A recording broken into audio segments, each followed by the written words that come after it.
In today's video, we are going to be talking all about the feet, how the foot is supposed to work, how to fix it if you have a flat foot or a high arched foot, how to bring more balance to the foot, and how to rebuild it so that it provides a solid foundation for you to move. This is how we fix plantar fasciitis, Achilles tendonitis, flat feet, if they're functionally flat, and a host of other foot related issues. So let's dive into the video and get started.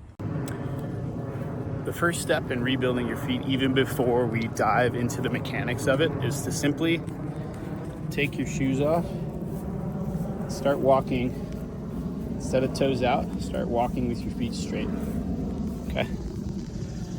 This is the first step for most, is just to tolerate being out of shoes more, allowing your feet to connect, especially to the natural ground. When I first started doing this, grounding was still kind of a woo-woo, little like hippie practice, for lack of a better word. And but there's lots of well-established science now saying that our body's inflammatory particles in our body carry a positive charge, and the surface of the earth carries a negative charge. And so because we are conductive bodies, when we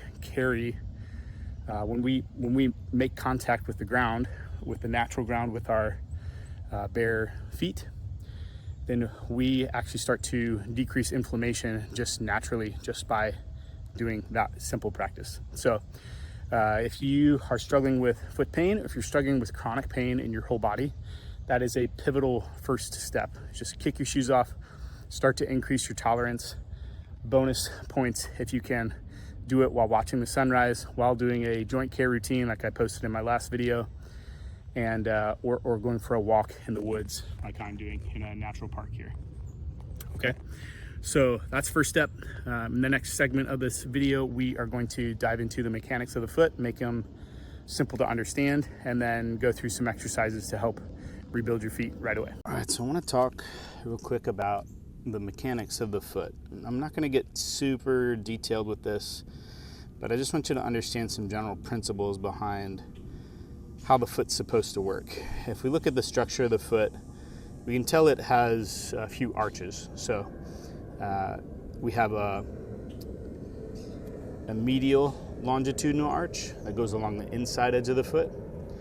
We have a lateral longitudinal arch that goes across the outside edge of the foot. And then we have a transverse arch that goes across the ball of the foot. When we look at old architecture, we can see like the structure of the foot and see how like it looks like it's got a bunch of stones in place that kind of set the arch, right? Similar to an arch you'd see over a walkway. So if we think about that imagery and the mechanics of arches, those are designed to hold pressure and become even more firm as pressure builds due to the keystone that's placed at the top of the arch. And so it kind of locks the whole arch in place, and it becomes even more rigid and even more stable under load. Now, when we look at the medial longitudinal arch, we have the talus bone that kind of sets that keystone in place. And so when we look at that and we look at foot structure, if we think about this, when this has fallen, the arch doesn't hold any pressure at all, and all the bones kind of become disorganized. Now, this is a model. This is not a living, dynamic foot, right? So this is just for imagery's sake. However, when we bring that arch up to its place, we get even ball of the foot pressure where all three arches are now maintained, and I go to put pressure down into this arch. Well, now it becomes a little more stable and I can't collapse it.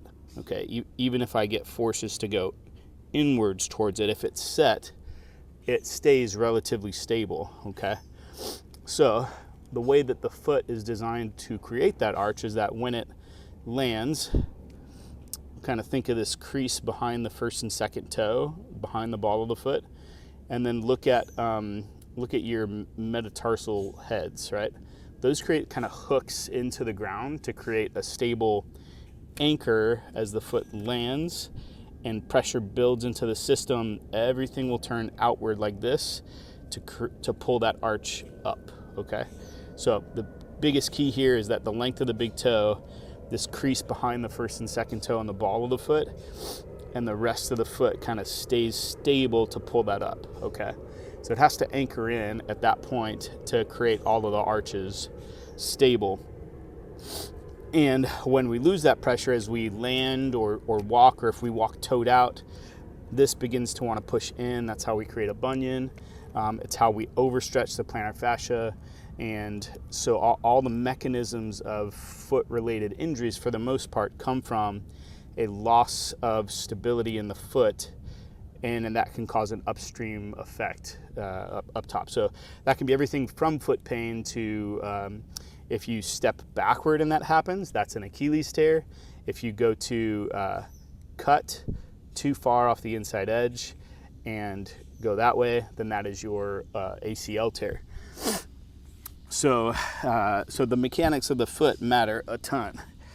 Now, when we look at the foot itself, even though we have these bones that look like ancient architecture with stone arches, the difference is we have ligaments between every single one of these bones. And those ligaments, while they are taut mostly rigid, but some pliability there in their structures, that means this arch is not as rigid as a stone arch. It has some ability to, once it sets, it has some ability to spread with pressure. So spread with pressure, not collapse with pressure, okay? Now, the difference here too is if I set this arch and this has swept up to the point where it becomes rigid, that is a supinated foot, and oftentimes we have poor connection on the big toe, poor ability to extend and flex the big toe and use it in a dynamic way. When we have a flat or pronated foot, then we lose the ability to build pressure up, and so we get more upstream effects on that stuff. So we don't want either. We want a balanced foot where the length and tip of the big toe can anchor into the ground. The space right behind the crease of the first and second toe can anchor in and provide this ability to anchor all the energy as it lands, builds pressure, comes up through and then through the length of the big toe elastically to make movement feel free. So that's the main premise behind the foot, is that it's designed that as it takes load, it sets open to collect pressure or energy, and then as it gets ready to release, it will bend, flex, come up, and point through like that in order to release that energy up and in. If we're going backwards, it's the opposite. It starts in through the length of the big toe, through that crease of the second toe, to the outside as we take a step, and it goes like that. So when we go to walk, your pressure is going to land right in front of the heel, and when we're younger, we land more at that second toe spot, okay? But as adults, it's a soft heel strike that goes right to that second spot, so it becomes a nice strong foot right away, not this pronounced heel strike that you see in the modern adult, which the modern adult is kind of riddled with day-to-day pain and restriction. So if we look at indigenous tribes and children, those have a more soft heel strike, and when we're really young, learning how to walk, it's more on the ball of the foot and a wider stance that creates this lateralization with each step like that, okay? And that's the basic mechanics of the foot. So that's how we're gonna work from there, and in the next part of the video, we're gonna go straight into giving some relief to the bottom of the foot and then connecting it so that we can start to address how our foot operates and bring it back to this design. If you're liking the content in this video so far and you want to see more and you want others to gain the same benefit from it, would you please take a moment to like and subscribe, and then we'll get going with the rest of the video. Thanks so much for being here. The first thing we want to do when trying to restore the foot is one, you gotta remove the foot coffin. So take your shoes off, take your socks off. Yes, even your socks, because the elastic on the sock is going to compress the foot a little bit. So, but all you need right now is you can go get a broomstick. I have a little wooden dowel. These are easily found at Home Depot, but you could go right to your house, take your broomstick, unscrew the broom side if you need to, so that you have a free moving stick. You could also do this with a ball, but what you're going to do is just roll the bottom of your foot. And there's two differences. So if you have a more flat foot, what I want you to do is keep all your toes lifted up like that, okay? This is where I came from, so this is more beneficial if I keep all of my toes up. If you have a fairly rigid foot that stays pretty high in your arch, then I want you to let your toes curl down as you curl over it, okay? Like that, okay? So down if you have a high arch, up if you have a low arch. Make sense? Okay, so that said, there's going to be 3 spots that we roll here, and it's mainly to wake up the outside blade of the foot, okay? So think outside blade of the foot, the length of the big bone behind the pinky toe, there's a ridge there, and we're going to make that divide that blade in half. So 1 segment, 2 segments, and then the 3rd segment is right in front of the heel, not on the heel, right in front of the heel. You could get a little bit of work through the middle of the arch if you want, but mainly we're going to work on this 1 to 2 inch chunk on the outside blade of the foot, and go from there. So take 1 foot and we'll do maybe like 20 strokes. If you find like a particularly tender spot, then you're going to go like that and go over that spot. Maybe 20 times, 20, 30 times, just like that, or maybe just count for 20 seconds. We'll go from there. This is just to wake the foot up. All right, I'm moving more to the middle part, kind of getting right underneath that middle part, and then going to that space between the heel and the outside blade of the foot. So that second half there. Got some little meaty stuff right in the middle there for me. So I'd go through there, and then I'm gonna go here, okay? Really important, I want you to try not to like turn the other foot out when you're doing this. Try to operate and work from a straight foot platform like that, okay? A few strokes that way, that doesn't feel too bad to me. I'm gonna go ahead and move to the next foot. So lift up and working about 20 strokes there. My left foot has more issues. I had like a dozen ankle sprains and one really severe one my senior year of high school. And my ankles were kind of the bane of my existence. So it took me a long time to restore these. It took me 3 years to build an arch when I came from a flat-footed position. As a teenager, I stood like this. My arches were on the ground. I wore sandals all the time. And as an adult, it still takes, conscious effort to like make sure I get my feet straighter, because I had 30 years of not doing that, 25 years maybe, moving to right in front of the heel. But hey, if you've seen the pictures that I've posted on the transformation, my feet again went from there with my best squat being like really toed out and not full depth, to straight footed and high arched. So that's the main part that we're going to work on for the foot. If you do have more restrictions, like if you deal with really, really tight calves, you can also take this stick and kneel on the ground or kneel off of a bench and put that stick behind your calf and kind of roll the calf slowly and just kind of release it that way. But we're going to focus on the foot in this video. Next, we're going to work on just intrinsic control of the foot, and then I'm going to give you 2 exercises that you can use to start to rebuild the foot right away.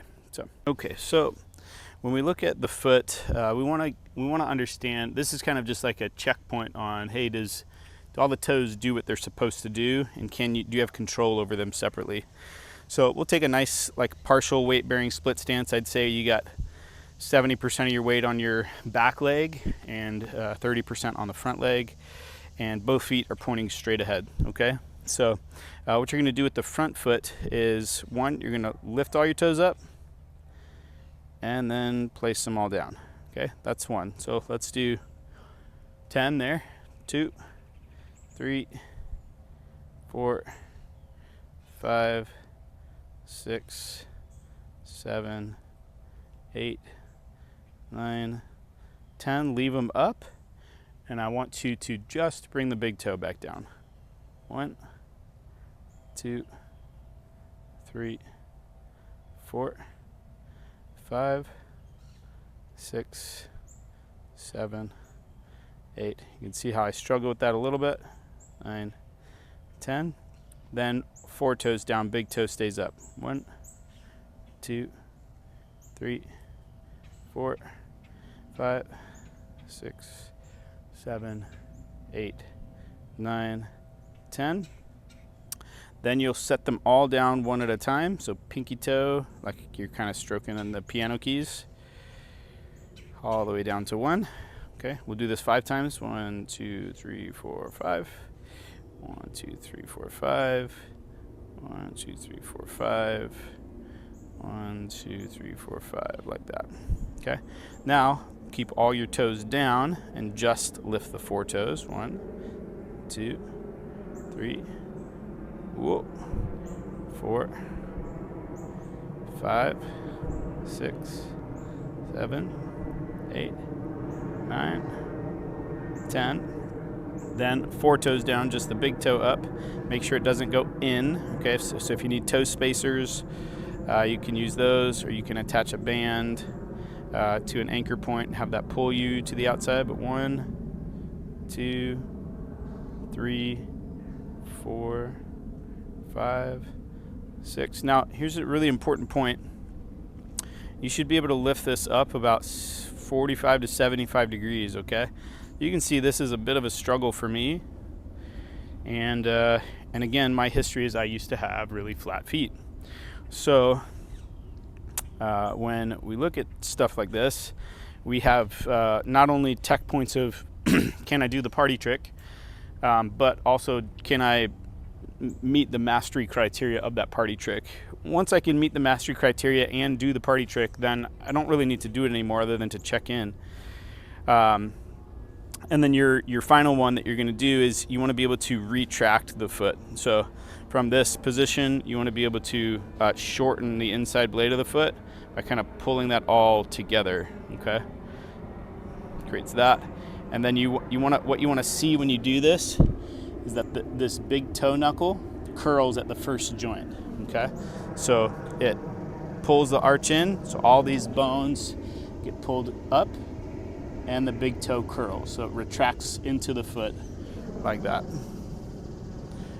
Okay, so you can see if that is my bunion foot and I can pull this in, the bunion is basically this bone has rolled way far out this way, and then this bone has tried to make it back to the midline. So what we need is for this bone to roll back towards the second toe and for this one to spread in order to get that.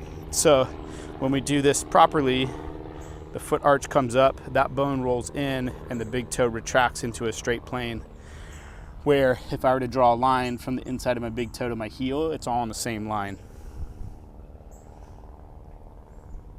Okay, like that. Okay, we'll do the other foot. Okay,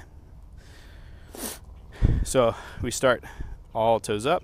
1, 2, 3, 4, 5, 6, 7, 8, 9, 10. Then we go all toes up, big toe down. 1. I have broken this big toe before, or at least jammed it really hard. Never got it checked out, but I lost some mobility after jamming it a bunch of times one year. It happened like all in the same year, and so this one's got some control issues, and you can see I want to kind of collapse my foot a little bit. My left foot stays a little more rigid, so it's a little harder to control. Big toe up, 4 toes down, like that. 2, 3, 4, 5, 6, 7, 8, 9, 10. Okay, all toes up, piano keys. 1, 2, 3, 4, 5. And you can see my toe on this side wants to curl in, so I'm going to slow that down at the big toe so that it doesn't squeeze in towards the second toe. 2, 3, 4, 5. 2, 3, 4, 5. One more time. 1, 2, 3, 4, 5. Okay. Then we go all toes down. Big toe up. 1. Got a little more range this way. 2, 3, 4, 5, 6, 7, 8, 9, 10. Big toe down, 4 toes up. 1, 2, 3, 4, 5, 6, 7, 8, 9, 10. Okay. And then we retract. So pull it in, big toe curl. Pull it in, big toe curl. You can see it has a tougher time on this side. Pull it in, big toe curl. Pull it in, big toe curl. Pull it in, big toe curl. Pull it in, big toe curl. Pull it in, big toe curl. I got a root underneath this right here too, so it's a little harder to get the curl. Okay, that is the intrinsic muscle checkpoints for the foot. So if you can't do those, that's starting point number 1 after you've released the foot. Okay, the next exercise we're going to do in order to rebuild the foot is to just take that retraction movement from that curling of the big toe and do it while finding that anchor point behind the pad of the crease of the first and second toe and keeping the heel up about an inch, centimeter to an inch. So when we go to elevate the heel, you don't want this to be collapsed, right? That's the collapse of the structure. We don't want to be too rigid, too far to the outside blade of the foot, because then the feet are too compressed and you'll get a lot of pain on the outside part of the foot. So we want to find the balance point right between those. So typically that's finding the inside and tripping over just one toe, and that's all you need. We want to create this line from the length of the big toe to the heel to make that the proper foot shape. And then we're just going to curl and release, okay? Now, we've got grass here. You could curl and release, curl and release, curl and release, curl and release, like that. So you could actually, this is what I did. I read a book by a man named Michael Sandler on barefoot running at the time. That's how I rebuilt my feet, is learning how to run barefoot completely on any surface. And what I would do is, after I'd given up running for 3 years, and so I was going to just slow my way into it. So the first run I did was based off of how he did it in the book, was just to run 100 yards. And then you walk your way back by clawing the ground. Curl, pull yourself forward, curl, pull yourself forward, curl, pull yourself forward. And so you're kind of clawing and gripping the ground every time you take a step. And before you know it, like that in and of itself is enough to like really start to fatigue the foot. And then he would go and like ice his foot at the end of the day and let it recover, and then he wouldn't increase his volume until his foot didn't get sore from that workout the next day. So, but whenever it got recovered, then he would double it the next day.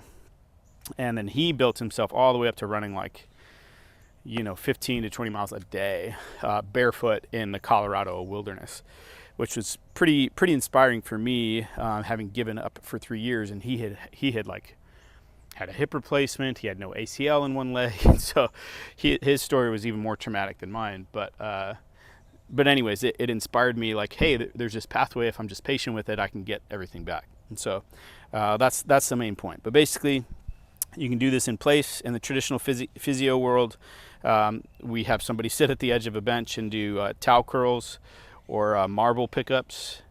So you can do that too. I prefer to get the added bonus of grounding by doing it in nature. Okay, so you go there, and you could even keep that heel up and like kind of curl your toe forward and walk it like that. Lots of different ways to do this, but the point is to spread, clamp down, curl, and pull, right? And what you'll notice is in the foot, right, I talked about the structure at the very beginning. When I curl the toe, that opens a little bit. Okay, so it sets that structure the way we want it to when we go to take load.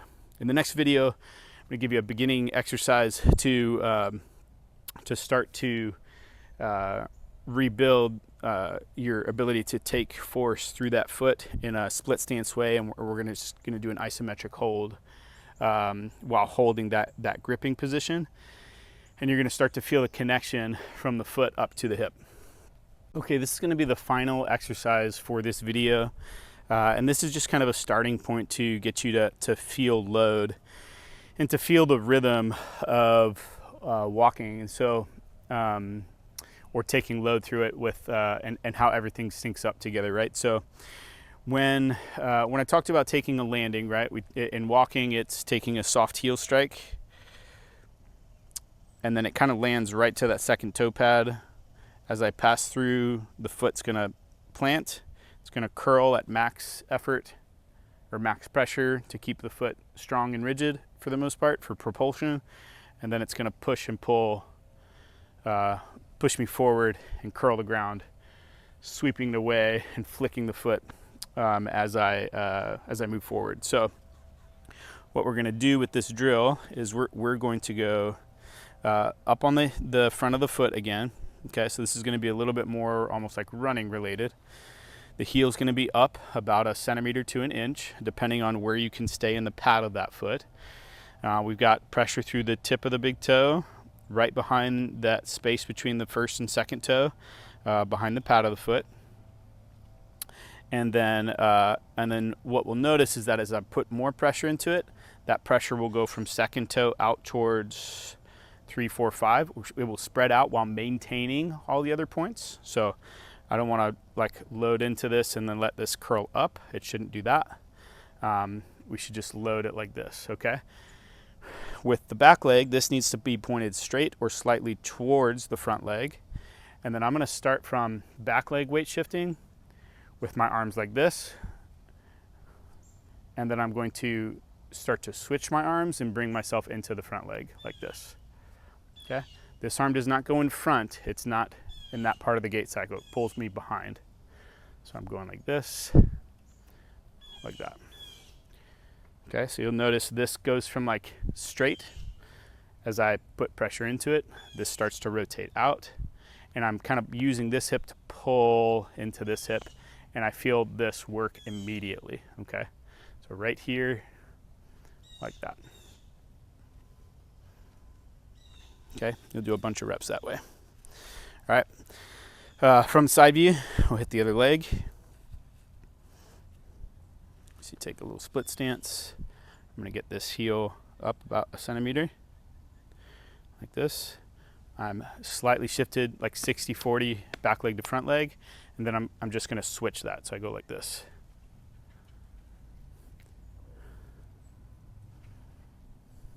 Okay. Now notice the back heel is way up. I'm not seeking a stretch here.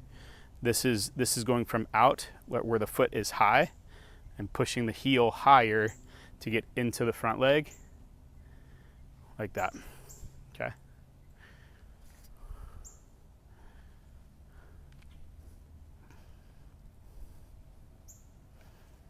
Okay, I'm pushing through the length of my first toe here on the back leg. This is holding pressure and building, keeping my hip behind my ankle and slightly behind my chest, like this. Head stays right in the center and slots in as the pressure builds into the front leg. So chest goes where the pressure flows. So my chest is starting to turn into this leg as it opens, and head's just going to slot in over that foot as more pressure builds. So if I'm off on any of those points, if I go here and I go here, I'm actually off balance and this wants to come back in. So if I overdo this side bending, there's some systems that are doing some of that stuff these days, you can actually create problems. So the head tracking system, you want to think in the center, and everything below it creates the rhythm where that slots in. So your vestibular system ends up landing right underneath or right on top of that foot, so foot underneath your balance centers. Then eventually you should be able to take that and hold that pressure with that heel still elevated. and work your strength up from there. This is how we rebuild the foot. This is how we protect your plantar fascia. This is how we avoid having Achilles tears. So like I mentioned with the foot model earlier, Achilles tears happen off of this, where I typically step backward. My chest is over the front leg, but I'm still putting pressure through the back leg. And that causes the Achilles to unwind, get untaut, and the arch of the foot collapses. The heel keeps driving towards the ground. Straighten the knee, it snaps, and then you come forward. Whereas again, chest should go where the pressure flows. If I step back and I lift this leg, chest goes to the back leg, foot climbs high, the Achilles becomes taut, and it can't tear off of that. So same thing with the ACL tear. If I go to cut and I'm not in this column, my foot has collapsed, and I go there. From here below has rotated out while I'm still trying to put pressure through there. This is trying to open up, and it creates this shear force that snaps the ACL.